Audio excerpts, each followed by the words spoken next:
नमस्कार दोस्तों, पीडब्ल्यू ज्ञान कोश पर आपका बहुत बहुत स्वागत है। दोस्तों, आपने जब अपनी तैयारी स्टार्ट की तो क्या सोच के की है?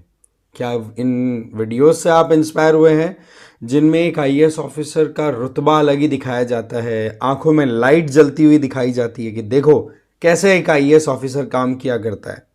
या फिर एक्चुअल में आपने स्टडी किया है कि हाँ भाई, मुझे आईएएस ऑफिसर अगर बनना है तो क्या पर्पस होगा, किन किन चीज़ों से मुझे पर्क्स मिलेंगे, क्या बेनिफिट्स हैं, क्या चैलेंजेस मुझे मिलने वाले हैं, उनको देखते हुए आपने डिसाइड किया है? क्योंकि यहां पर कुछ ऐसा ही केस आपके सामने मैं आज डिस्कस करने वाला हूं। यह है आईएएस सौरभ, जो 2009 बैच में सेलेक्ट हुए थे छत्तीसगढ़ काडर में। राइट? होता क्या है कि एक जमीन का मामला था जिसमें इनके द्वारा एक एफिडेविट सबमिट करना था हाई कोर्ट में, बट इन्होंने अपने अंडर में काम करने वाले जो एडिशनल मैनेजर थी उनके थ्रू एफिडेविट सबमिट करवा दिया। बट जैसे ही जज साहब के सामने पूरा मामला खुला तो हाईकोर्ट के जज साहब ने इनको ऐसे फटकार लगाई कि जैसे आप यूं मानो कि इन्होंने शायद आईएएस की तैयारी करने के बाद में शायद कुछ अच्छा काम किया ही नहीं है, जबकि इन्होंने बहुत बढ़िया बढ़िया अपनी परफॉर्मेंसेस दी थी। इनको साफ साफ ये कहा, you have no ability to sustain in this office, यहां तक कह दिया। तो यहां मामला ये आ जाता है कि आप जब सेलेक्ट हो जाते हैं तो उसके बाद में चीजें वो नहीं होती है जितना कि आपको सपना दिखाया जाता है, वो भोकाल टाइप वीडियोस दिखा करके कि देखो क्या माहौल बनता है, एक आईएएस ऑफिसर कैसे जिंदगी जीता है, किस तरीके से लोग उसके आगे पीछे चक्कर काटते रहते हैं। वो नहीं है रियलिटी, और इसी रियलिटी को चेक करने के लिए आज ये वीडियो बनाया गया। बट आगे बढ़े उससे पहले मैं बता देता हूं कि पीडब्ल्यूआईएएस की तरफ से यूपीएससी फाउंडेशन कोर्सेज रन कराए जा रहे हैं, जिसमें 2026 के जो एस्पिरेंट्स हैं वो और 2025 के जो एस्पिरेंट्स हैं वो हिंदी और इंग्लिश वाले ज्वाइन कर सकते हैं, 26 वाले संकल्प और 25 वाले प्रहार। और 2026 और 25 के लिए जो भी प्रिपेयर कर रहे हैं, अगर वो इंग्लिश मीडियम से है तो उनके लिए टाइटन है। ठीक है, ईयर जरूर मेंशन करें, ईयर जो भी है आपका जिसके लिए आप टारगेट करके चल रहे हैं। राइट?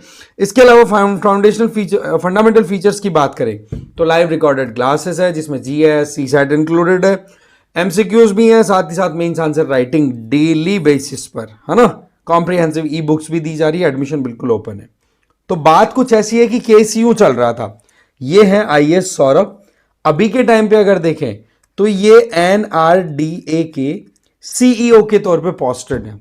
ठीक है जी, मतलब चीफ एग्जीक्यूटिव ऑफिसर के तौर पे।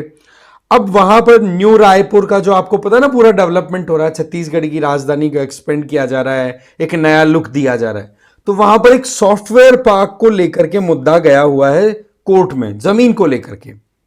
अब यहां पर पेचीदगी कैसे फंसती है कि यहां पर मिस्टर सौरभ को कोर्ट के सामने पेशी पे आना था एफिडेविट सबमिट करने के लिए कि गवर्नमेंट का क्या स्टैंड है उस जमीन को लेकर के। समझ रहे हैं आप मेरी बात को? ठीक है। अब वहां पर सौरभ खुद तो जाते ही नहीं है, मतलब आईएएस ऑफिसर खुद तो जाते नहीं है, उन्होंने अपनी असिस्टेंट मैनेजर को जो है, वो ये फीमेल यहां पर आप देख सकते हैं, उनको भेज दिया कि आप जाइए और वहां पर एफिडेविट आप सबमिट कर दीजिए। और मैडम वहां पहुंची और पहुंच करके एफिडेविट में एक बात लिखी, और उसी बात में यहां पर जज साहब इनको डांट लगा रहे हैं जबरदस्त तरीके से। और उसमें यह कह दिया कि उस एफिडेविट में क्या लिखा, उस जो जमीन डिस्प्यूटेड है उस जमीन में से हमने किसी भी हिस्से की लीज नहीं दी। ध्यान से समझना, किसी भी हिस्से की लीज नहीं दी, बट यस थोड़ा सा दे दिया। तो इस बात को लेकर के जज साहब ने जो गुस्सा किया कि भैया एक बार देखो, ये जो तुम बातें लिख रहे हो, दो लाइनों में इतना ज्यादा कॉन्ट्राडिक्शन, उस जमीन में से नहीं दिया बट थोड़ा सा दे दिया। क्या दे दिया भाई, कौन सी जमीन दे दी? यहां पर ये सॉफ्टवेयर पार्क को डेवलप करने के लिए जो लीडिंग रोल प्ले करने वाली कंपनियां हैं, कॉर्पोरेट है, अथॉरिटी है, उनकी तरफ से ही रिप्रेजेंटेटिव वकील साहब थे। इन्होंने ये कहा कि हमें जो भी जमीनें इधर से अलोकेट की गई हैं उनमें से दो खसरे ही ऐसे हैं, दो ऐसे सेक्शंस हैं जो डिस्प्यूट में आ रहे हैं, अदरवाइज हमारे पास में डिस्प्यूट का कोई मामला नहीं है, हमें जो जमीन का लीज दिया गया उसमें कोई प्रॉब्लम नहीं होनी चाहिए। तो जज साहब ने यह कहा कि जब मामला जमीन का ही है तो उसमें से आप एक टुकड़ा निकालो, चाहे थोड़ा सा निकालो, आपने छेड़ा क्यों? क्योंकि सब्जेक्ट मैटर वो जमीन है। इस बात को लेकर के सौरभ साहब को यह कह दिया कि भाई you are not eligible to contain sustain at this place. ठीक है जी, आप जिस पोजीशन पर हैं। इनका चेहरा देखने लायक था। और मैडम को भी कह दिया कि मैडम आप एफिडेविट लेकर के आए, आपको भी नहीं पता पड़ रहा है कि आप क्या कर रहे हो क्या नहीं, तो ये ऐसे कैसे चलेगा। भाई साहब यहाँ पे माफी मांगनी पड़ी है। मैंने एक दिन पहले वीडियो भी बनाया था कि आईएएस ऑफिसर्स जो है वो अपने आप में बहुत पावरफुल इंडिविजुअल्स होते हैं, इनकी लॉबी भी बड़ी खतरनाक होती है, बट किसके सामने जाकर के सरेंडर कर जाते हैं, वो होते हैं हाई कोर्ट और सुप्रीम कोर्ट या किसी भी लेवल के जज होते हैं ना। जुडिशरी जब एग्जीक्यूटिव्स की क्लास लेना स्टार्ट करती है ना, वो देखने वाली बात है। अच्छा, इसमें बड़ी इंटरेस्टिंग चीज है कि कोई इंडिपेंडेंट अनबायस्ड जज होता है ना, वो काम करते हैं तब दिखती है ये चीजें। ठीक है, वैसे इनके द्वारा एक बात कही गई है यहां पर, जज साहब जो थे राकेश मोहन पांडे जी, इनके द्वारा एक बात बड़ी अच्छी कही गई कि mister Saurabh you are a young officer, तो आप समझदारी से काम लीजिए, आपको अभी बहुत लंबी जर्नी कंप्लीट करनी है और इन छोटी छोटी गलतियों में मत उलझो। क्योंकि इन्होंने कहा कि सर मेरे से गलती होगी, I am sorry for that, और सॉरी बोलते ही तो फिर इन्होंने कह दिया कि भाई जब काम ही नहीं आता है तो इस पोजीशन को क्यों ऑक्यूपाई कर रखा है, किसी और को दो यहां पे। बट सबसे अच्छी बात मैं बताऊं आपको, यहां पर इन्होंने बड़ी मतलब एक होता है ना कि बड़ी सिंसियरिटी के सामने, भाई सिंसियर तो बनना पड़ेगा, ऊपर सामने बैठा है वो बंदा यस और नो में जवाब देगा और आपके करियर के ऊपर सीधा सवाल जाने वाला है ना। अब आप देखो कि जब सौरभ ये जो आईएएस ऑफिसर सौरभ, माओइस्ट जो मूवमेंट चल रहा है, ठीक है, नक्सलवाद का जो इशू रहता है उसको टैकल करने के लिए जब इनको दांतेवाड़ा वाले एरिया के अंदर इनको पोस्ट किया गया ना, वहां पर इन्होंने गजब का इनिशिएटिव स्टार्ट किया था।